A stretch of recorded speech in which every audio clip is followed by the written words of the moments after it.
Good evening, and thank you. Thank you for inviting me to be part of this conversation about history and labor education. My remarks this evening are primarily about passing the torch, the uses of history in the ILWU education program.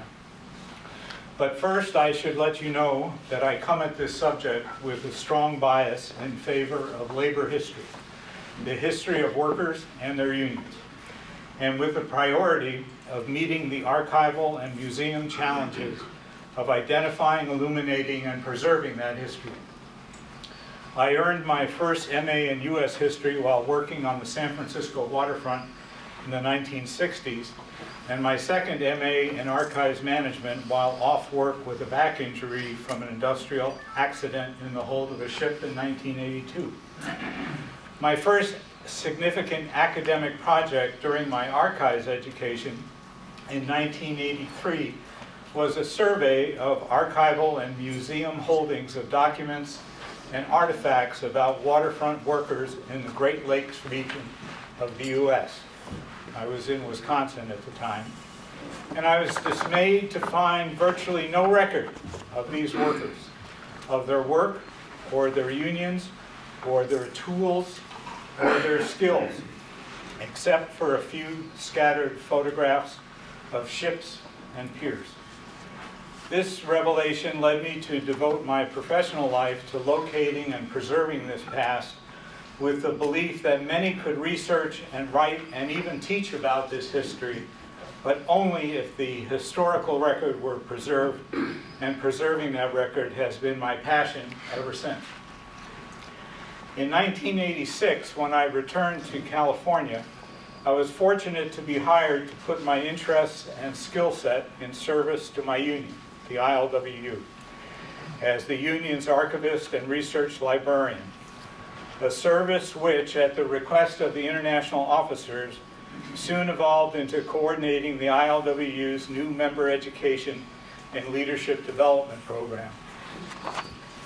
Education in the International Longshore and Warehouse Union starts from the precept that the principles and traditions of the ILWU are unique.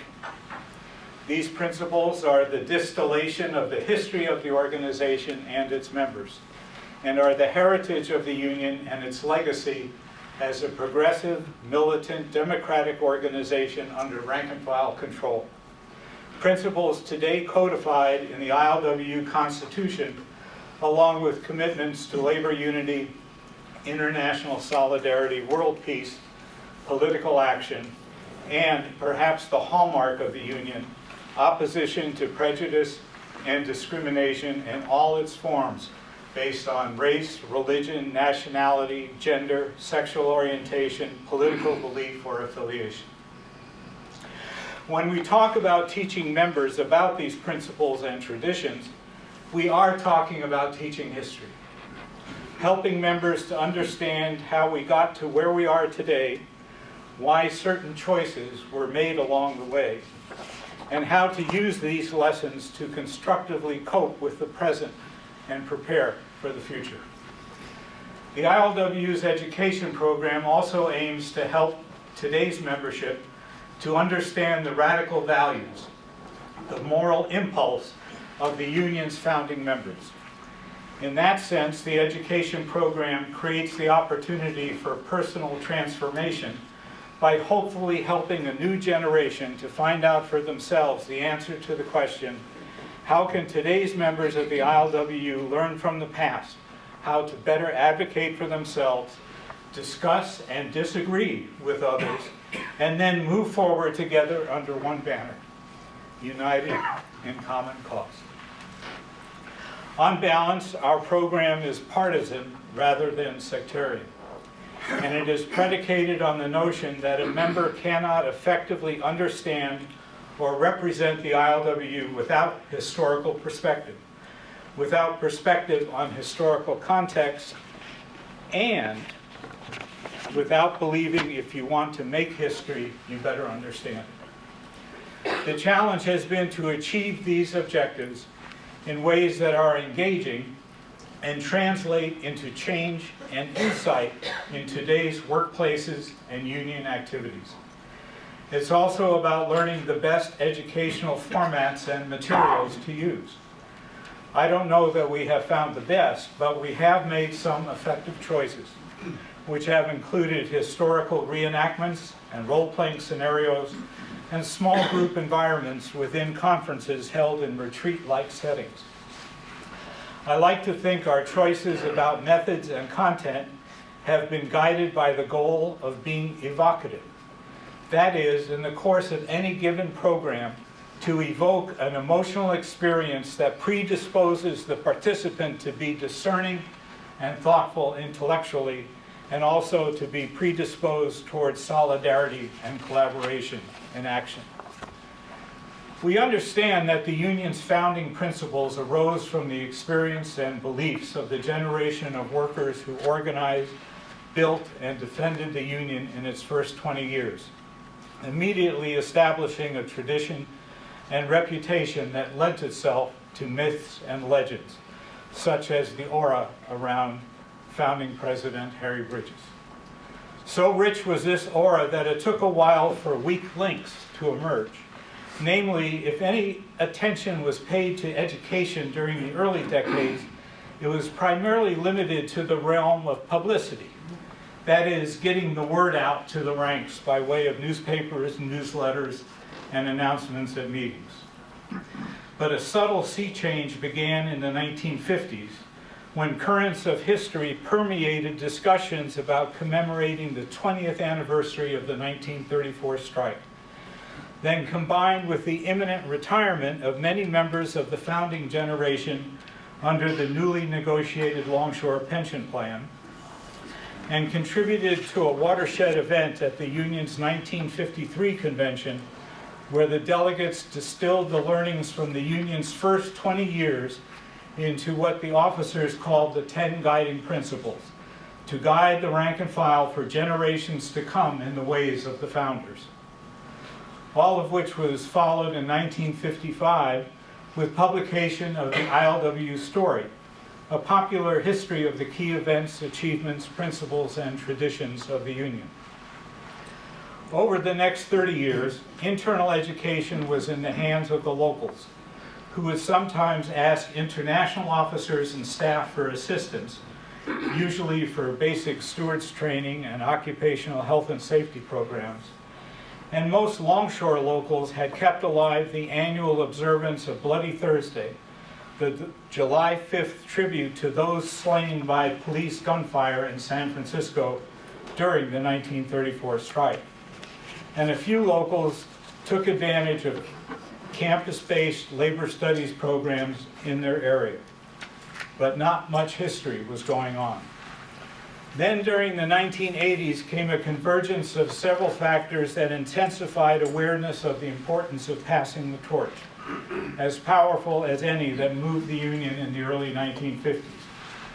Under a set of new international officers, no more Harry Bridges, Lou Goldblatt, or Bill Chester, the National Endowment for the Humanities funded the ILWU Oral History Project to collect testimony from the founding generation about how the union was established and defended on the West Coast and in the Hawaiian Islands. Historical interest also grew around committees and events formed to commemorate the 50th anniversary of the 1934 strike and of the 1937 founding of the ILWU in its own name. About the same time, a dramatic change took place in how workers became part of the Pacific Coast longshore workforce in the U.S., called the registration process. As a result of litigation, access now came through random draw, a lottery system, producing within a few years a loss of continuity across generations, disrupting both traditional political connections and family ties to the waterfront and the union, adding up to the loss, compounded by mechanization, of so many of the oral traditions that had kept history alive in the hiring hall and on the job. Next, an influx of new rank-and-file leaders occurred many holding committee chairs or elected to local executive boards or as caucus and convention delegates, running for and even getting elected to full-time office without going through what had previously been called paying your dues, meaning little or nothing in the way of an organizational apprenticeship, of learning the union's ropes, that mix of procedures, policies, and historical precedents that earlier generations had learned over 5 or 10 years in the industry before acquiring the mantle of leadership. Awareness of these factors prompted the officers to take action at the 1994 International Convention in an atmosphere of crisis about how to preserve the union's legacy. The decision was made to survey convention delegates and to hold a convention workshop about what they wanted from the International in support of their educational needs. The survey results and the workshop experience produced a committee report on education adopted by the convention that provided a very clear direction and set of priorities that the officers and staff have been following since that time. First, to produce print and multimedia materials on the history, structure, and policies of the union. Second, to identify and facilitate use of non-ILWU resources for education. 3, to fund leadership development programs at central locations. And 4, to facilitate use of these resources by local affiliates for their own education activities, such as new member education programs. To fulfill this mandate, the officers and staff at the International took several steps between 1994 and 1997. First, we moved the 1980 Oral History Project into Phase 2 by bringing back project coordinator Harvey Schwartz to help put the NEH project tapes to use, transcribing and editing interviews for publication in the ILWU newspaper, The Dispatcher, and conducting new interviews to fill the gaps in the institutional record we felt needed documentation, whether by topic, region, or industry, thereby establishing a more complete context for ILWU history and appreciation of the diverse composition of the rank and file. Ultimately collected by Harvey in the volume Solidarity Stories, published to critical acclaim by the University of Washington in 2009. Second, we prepared an updated edition of the ILWU story using new historical photographs and many of the newly edited interviews, and produced the historical film We Are the ILWU, rich in archival film footage and still photography. With these materials and mandates in hand, the officers and staff embarked on a series of rank-and-file leadership education programs, each of which mixed a central historical theme with skill building. For example, the central theme in the 1998 training was unity from dissent in a democracy. We chose controversial crossroads events from the union's past and members who lived them to help us achieve the learning objective. For example, we looked at the Modernization and Mechanization Agreement of 1960 and the 3-year period beginning in 1957 that led up to that agreement. And we examined how the extensive open debate throughout the ILWU's Longshore Division forged the union's historic and controversial response to mechanization and ultimately containerization. We also looked at Hawaii during the period 1950 to 54 and examined how the membership there responded with unity and open debate to overcome historic divisions over race, ethnicity, and anti-communism. Not only were these historical events important in themselves, but in the program's use of history, we felt that by immersing participants in a different time period where debate and dissent were encouraged, and ultimately part of a unifying process, and use pensioners as facilitators instead of active officers, both instructors and participants could pay more attention to the larger issues without being as distracted by current political agendas and personalities. Meanwhile, the union's Longshore Division concurrently established a rank-and-file Coast Education Committee with a mandate to focus on orienting new longshore members to the history of the union and the longshore contract. And an innovative conference was developed in 2004 on the history and traditions of the Longshore Division, including its structure, turning points, history of the contract, unique experience of the various longshore jurisdictions, for example, Alaska, Hawaii, Canada, and the mainland US. In other words, we talked about how and why things got to be the way they are. The goal was to develop presentations and materials to educate today's younger longshore activists, to provide information, historical perspective, and skills that they in turn pledged to take back to their locals to educate their own memberships and to make their own activities more effective. In this program, the lines between history and tradition and principle and the present became invisible. And for the first time, overcoming decades of resistance to and skepticism about academia, the Longshore Division brought in historians and labor educators from outside the ILWU as part of the planning and teaching process, who sat for the first time at the table with our members and titled officers, and it made for one hell of a conference. Energized by this experience, the Longshore Division commissioned the development of 2 traveling historical art exhibits, drawing on graphic arts and photographs among the holdings of the ILWU Library for internal education and community outreach about the origins, events, and legacy of the Union in the 1934 strike. Using those archival resources, plus the expertise of staff and consultants, through digital technology and new printing processes, we produced a 2-sided mobile exhibit constructed of panels totaling 50 feet long and 7 feet tall, which has traveled from San Diego to Vancouver to Honolulu, from union halls to convention centers and campus galleries, from coffee houses to rallies and picket lines, meeting with rave reviews and appreciation.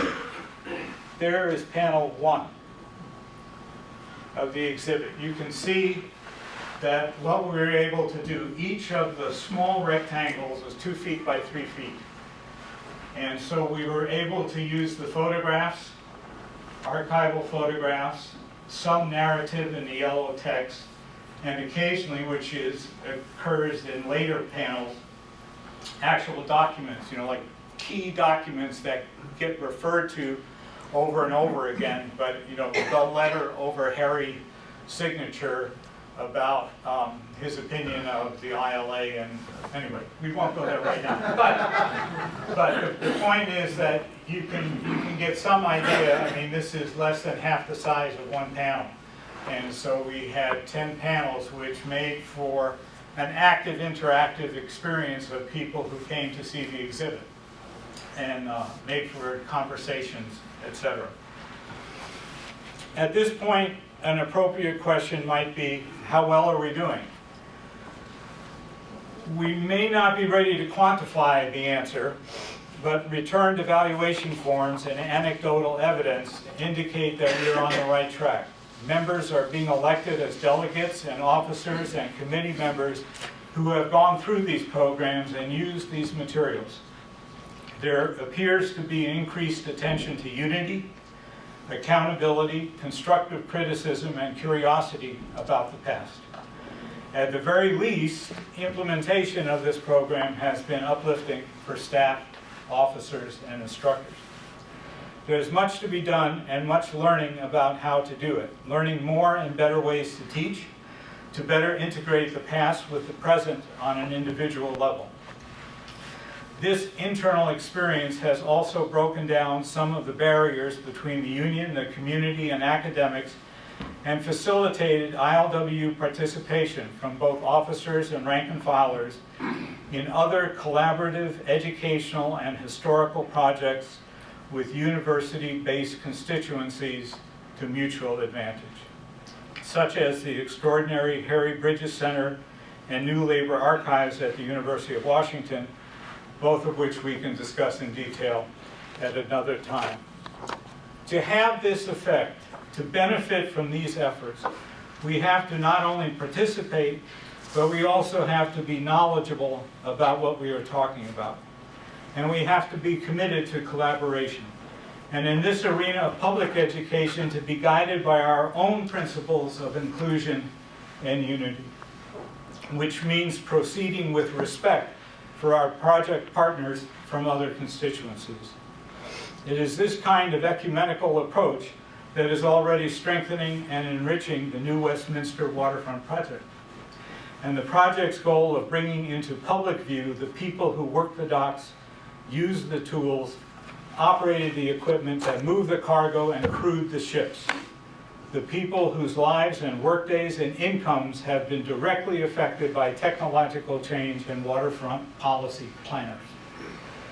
The mission on which we have all embarked, to document, preserve, and make known the history of these workers, the history of their workplaces and their unions, is indeed noble and necessary, and something about which we can all be proud.